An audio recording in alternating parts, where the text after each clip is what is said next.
Welcome to इन्फोटेट। तो दोस्तों CISF की तरफ से ऑफिशियल नोटिफिकेशन आया कांस्टेबल और ट्रेड्समैन की पोस्ट पर।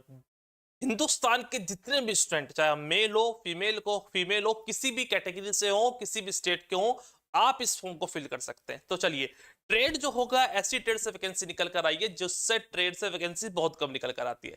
कौन कौन सी ट्रेड से वैकेंसी निकल कर आई है, चलिए सीधे चलते हैं का ऑफिशियल नोटिफिकेशन की तरफ। सबसे पहले आपको बता दूं भाई, ऑनलाइन एप्लीकेशन कब से चालू होंगे, आपके 5/3/2025 चालू होंगे। और जो क्लोजिंग डेट होगी आपकी कब चालू कब तक होगी आपकी, 3/4/2025 तक होने वाली है। सीआईएसएफ है, रिक्रूटमेंट है भाई किसकी, कांस्टेबल ट्रेड्समैन 2024 इन सीआईएसएफ।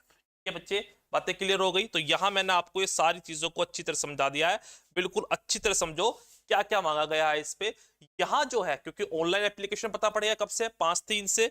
यहां मेल फीमेल होगा आपका, आप किसी भी स्टेट से हैं। कांस्टेबल का ये हो गया, जो आपका पे लेवल 3 होगा, सैलरी आपकी ये होने वाली है। ठीक है, बात करते हैं किस किस ट्रेड को यहाँ मौका मिला है और कैसे होगा। ऑनलाइन आपका फॉर्म फिल होगा, आपका रिटर्न एग्जामिनेशन होगा, ओमार बेस्ड होगा, सीबीटी होगा। ठीक है, इंग्लिश हिंदी दोनों में होगा। ठीक है, इसमें कोई दिक्कत नहीं है। चलिए, ऑफिशियल वेबसाइट इसकी ये हो गई। एज जो होगी कैलकुलेट कब से होगी आपकी, 1/8/2025 से होगी। और जितने भी एजुकेशन क्वालिफिकेशन कास्ट सर्टिफिकेट है वो आपके 3/4/2025 से कैलकुलेट होंगे। पे लेवल होगा। यहां जो वैकेंसी है ना, जो वैकेंसी है भाई, बहुत अच्छी वैकेंसी निकल कर आई है यहां जो है ना। तो बट जो वैकेंसी है किस किस की है, ये देख लो। देखो, constable, cook, cobbler, tailor, barber, washman, sweeper, painter, carpenter, electrician, माली, वेल्डर, चार्ज मैकेनिक और एमटी अटेंडेंट। तो टोटल वैकेंसी कितनी है भाई इसमें, टोटल वैकेंसी है इसमें आपकी ग्रांड टोटल 1161 टोटल वैकेंसी है। ठीक है, यहां आपको क्या मांगा गया है भाई, इन ट्रेड से अगर आपने आईटीआई करी हुई है तो आप फॉर्म को इजी तरीके से फिल कर सकते हैं। आप कैटेगरी के अनुसार देख लीजिएगा कौन कौन सी वैकेंसी किस किस पे है। जनरल वालों के लिए, कोबर वालों के लिए कितनी है, टेलर वालों के लिए कितनी है, क्योंकि पीडीएफ बहुत बड़ी होगी। बट जो उसमें मेन और इंपोर्टेंट पार्ट होगा, मैं बस केवल वही कवर करूंगा। फालतू फालतू के पार्ट इसमें मैं कवर करने वाला नहीं। सीधा चलता हूं मैं कहा, सीधा चलूंगा इसकी एजुकेशन क्वालिफिकेशन की तरफ। एजुकेशन क्वालिफिकेशन, इस पे क्या क्या मांगा गया है। ठीक है, चलो। तो इसमें साफ तौर पर देखो, एक बात ये बोला गया, क्या आप एक पोस्ट से ज्यादा पोस्ट के लिए एप्लीकेबल होंगे, नहीं। Candidate are advise to submit their application for one trade only. किसमें करना है भाई, केवल एक ही ट्रेड में करना है।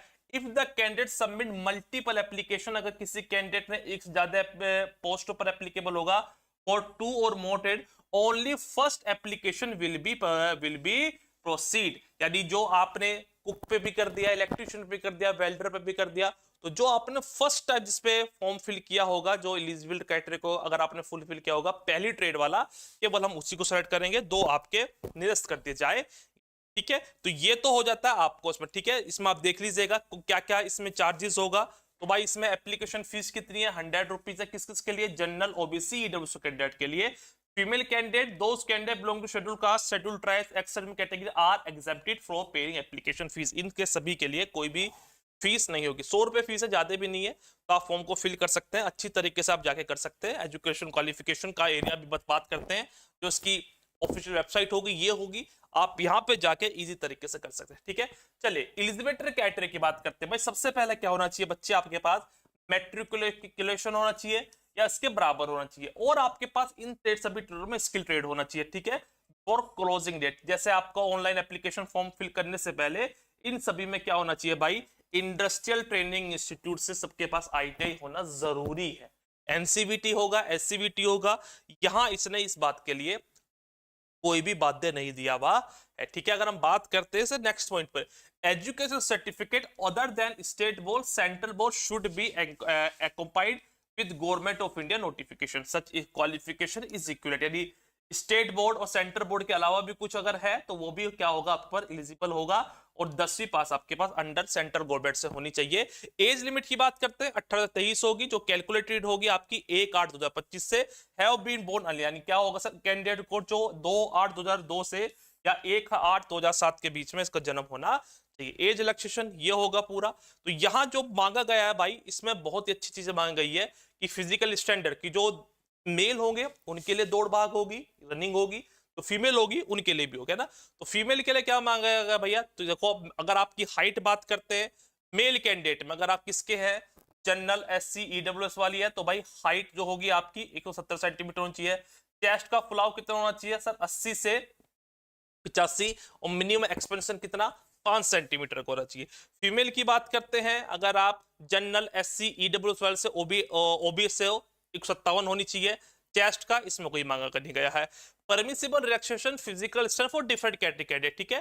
तो यहाँ आप जिसके भी भाई, अगर आप गोरखा हो, कुंभनीज हो, गढ़वाली हो, तो आपको मेल में इतनी हाइट होगी, फीमेल में इतना होगा, मेल में चेस्ट में इतना होगा, फीमेल में कोई भी एलिजिबल नहीं है, ठीक है। तो यहाँ आपके जो ये सब कास्ट से बिलोंग करते हैं उनके लिए इन्होंने अलग पैरामीटर और अलग इन्होंने मांगा गया है, ठीक है। तो यहाँ इन्होंने अच्छी तरह देख लीजिएगा। वेट की अगर बात करते हैं भाई, वेट जो होगा वो आपके एज के अनुसार होना चाहिए। जब मेडिकल होगा ये आपको तब इसमें मिलेगा, ठीक है। चलो, तो यहां से आपको इतना हमें पता पड़ गया भाई। जो टैटू वैटू करते देख लीजिएगा कि जो टैटू होगा भाई, टैटू डिपिक्टिंग रिलीजियस सिंबल और figure and the name as followed in India to be permitted, ठीक है। तो आप देख लो भाई, जो टैटू वाले होंगे उनके लिए इसमें कुछ नहीं है। टैटू वैटू खामोगा की चीज है, इनमें आप फंसोगे, जितना आप फंसोगे उसमें से फंसते जाओ, ठीक है। तो इसमें और ऐसा कुछ नहीं है, बस इसने ये बोला है कि जो एजुकेशन क्वालिफिकेशन होगी मैट्रिकुलेशन या इक्विवेलेंट होगा, और आर्मी फर्स्ट क्लास सर्टिफिकेट और इक्विवेलेंट एयरफोर्स नेवी, ठीक है।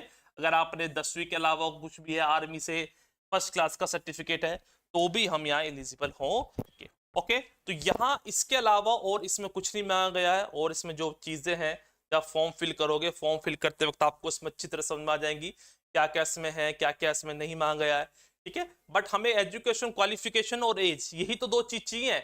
अगर इन दो चीजों को हम अच्छी तरह समझ पा रहे हैं तो हम अच्छी होंगे। अप्लाई कैसे होगा भाई, ये इसमें वेबसाइट दे दी है, ठीक है। तो न्यू रिक्रूट सेक्टर ये होंगे, आप जहां जहां फॉर्म को फिल करना चाहते हैं भाई, state duty under जुडिशन each recruitment sector has mention below, इन्होंने पूरा सेक्टर दे दिया है। पीडीएफ में अच्छी तरह समझिएगा कि कौन कौन सेक्टर को कहाँ का दिया। आंध्र प्रदेश, लक्षद्वीप, कौन साउथर्न सेक्टर हो गया, अरुणाचल प्रदेश होगा, नॉर्थ ईस्टर्न सेक्टर होगा। तो ये आपको इसमें अच्छी तरह समझना है कि इसमें क्या क्या होगा। ऑनलाइन एप्लीकेशन फॉर्म फिल करने जाएंगे तो जेपीजी का साइज चाहिए होगा, फोटो का इतने से इतने तक का चाहिए होगा, हाइट होगी, सिग्नेचर का देख लीजिएगा कितना होगा, डॉक्यूमेंट देखिए कितने होगा, लास्ट डेट टाइम से ऑनलाइन एप्लीकेशन होगा 3/4/2025 होगा, इतने टाइम तक होगा, ठीक है। तो यहाँ मैंने आपको पूरा इसके बारे में अच्छी तरह समझा दिया है कि इसमें क्या क्या होगा और क्या क्या आपको चाहिए। बट उसके अलावा अगर आप प्रिपरेशन कर रहे हैं डीएस किसकी, एएलपी में, सीबीटी 2 में, पार्ट ए हो या पार्ट बी हो, अगर आप इन सब की प्रिपरेशन कर रहे हैं तो इन्फोटेड एप्लीकेशन पर सभी के लिए बैचेस क्लासेस स्टार्ट हो चुकी है, कंप्लीट लाइव रिकॉर्डेड क्लास के फॉर्म में। और डेली 8 PM पे आपको राजस्थान मिलेंगे, जहां आपको सीबीटी 2 में पार्ट बी की प्रिपरेशन कराएंगे। अगर आप टेस्ट सीरीज में एनरोलमेंट होना चाहते हैं एएलपी में सीबीटी 2 में पार्ट बी की, अगर आपकी ट्रेड फिटर मशीनिस्ट टर्नर है तो 500 MCQs में आकर आप एनरोलमेंट कर सकते हैं ओनली 249 में। अगर आप ओनली पार्ट बी की प्रिपरेशन करना चाहते हैं CB2 में ट्रेड थ्योरी की, तो आप संकल्प बैच में पार्ट ए और पार्ट बी दोनों की प्रिपरेशन करना चाहते हैं तो आप एनरोलमेंट कीजिएगा किसमें, उड़ान बैच में। अगर आप ओनली लाइव पढ़ना चाहते हैं, क्योंकि ये सभी रिकॉर्डेड फॉर्म के बैच होंगे, अगर आप लाइव पढ़ना चाहते हैं तो आप तेजस बैच में एनरोलमेंट कर सकते हैं, जिसमें ट्रेड थ्योरी की 30 चैप्टर का रिवीजन होगा एग्जाम से पहले 8 PM पे। एनरोलमेंट कर सकते हैं ओनली 299 पे। 75 नंबर की जिम्मेदारी जो होगी इसमें वो आपकी हमारी होगी, ओके। तो CISF में भाई अगर आप एलिजिबिलिटी क्राइटेरिया को फुलफिल करते हैं अच्छी तरीके से तो जाइए फॉर्म को फिल कीजिए। अच्छी वैकेंसी है, अभी एप्लीकेशन नहीं होगी, 5/3/2025 से चालू होंगे। कब तक? 3/4/2025 तक, ओके। तो वीडियो अगर अच्छी लगी हो वीडियो को लाइक कीजिएगा जरूर, चैनल को सब्सक्राइब जरूर कीजिएगा। मिलते हैं अगली वीडियो में, bye bye to all of you and thanks.